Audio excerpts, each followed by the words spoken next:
Meron nga kaming salmon sa aming fridge at hindi ko alam kung ano nga ba ang recipe na lulutuin ko for today's video. Kaya para maiba naman tayo mga kasweet langs, sige i-try natin ang Spanish style salmon. First time ko nga itong lulutuin, kaya hindi ko alam kung ano ang magiging lasa. Sabi nga ng iba, there is always a first time for everything. Naglayat-layat na nga ako ng ingredients ko. Meron akong carrots, black olive, garlic, sweet pepper, sweet gherkins, at bay leaves. Sa paggagayat nga lang talaga ng ingredients, mga kasweet langs, kailangan mong maging matyaga.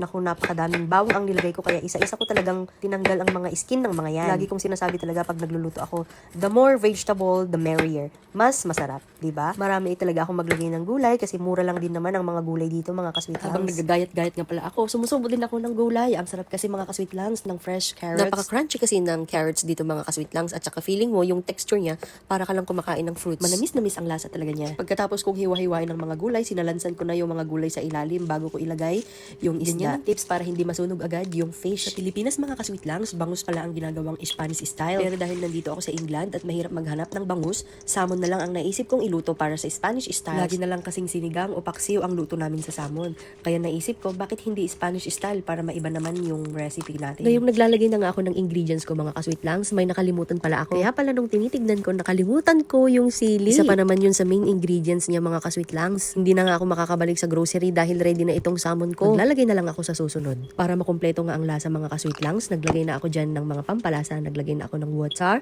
naglagay ako ng olive oil, asin, paminta, oyster sauce. At kumpleto na nga. Ready na ang ating Spanish style salmon. Takpan na natin mga kasweet langs at pwede nang lutuin. Sa technique ng pagluluto ko mga kasweet langs, pinakuluan ko muna. Pagkatapos ng pinakuluan, isimmer mo lang yung apoy para manuot-nuot sa lasa. Ayan na siya mga kasweet langs. Kainan na!